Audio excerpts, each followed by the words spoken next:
నిరీక్షణ prayer house మరియు centre సంఘముల తరపున కృపాసత్య సంపూర్ణుడైన యేసుక్రీస్తు నామంలో మీ అందరికీ నా వందనములు. ఈరోజు దేవుని వాగ్దానం 91వ సంకీర్తన 10వ చరణం.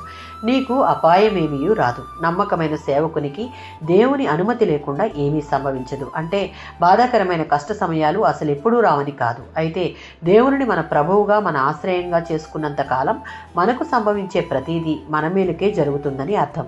రోమీలకు రాసిన పత్రిక 8వ అధ్యాయం 28వ వచనం. దేవుని ప్రేమించు వారికి అనగా ఆయన సంకల్పము చొప్పున పిలువబడిన వారికి మేలు కలుగుటకై సమస్తమును సమకూడి జరుగుచున్నవని ఎరుగుదుము.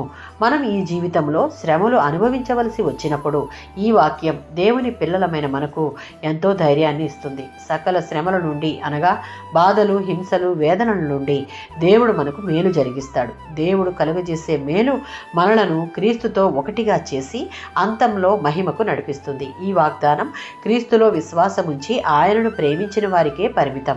121వ సంకీర్తన 7-8 చరణాలలో విశ్వాసులంగా మన జీవిత యాత్ర అంతటిలో ఎప్పుడు దేవునిపై నమ్మకం ఉంచిన వారికి సంపూర్ణ సంరక్షణ ఉంటుంది. 91వ సంకీర్తన 11వ చరణం.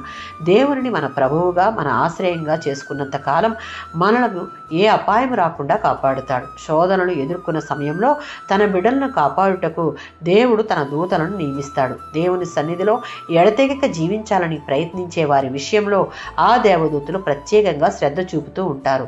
విశ్వాసులు శరీరం, ప్రాణం, ఆత్మలను కాపాడుతారు. సర్వశక్తిని నీడను నడిచినంత కాలం దేవుని కాపుదలకు పరిమితి లేదు. మన ఆధ్యాత్మిక శత్రువులను మనం ఎదుర్కొన్నప్పుడు ఆయన దూతలు మనకు సహాయం చేస్తారు. ఆమేన్.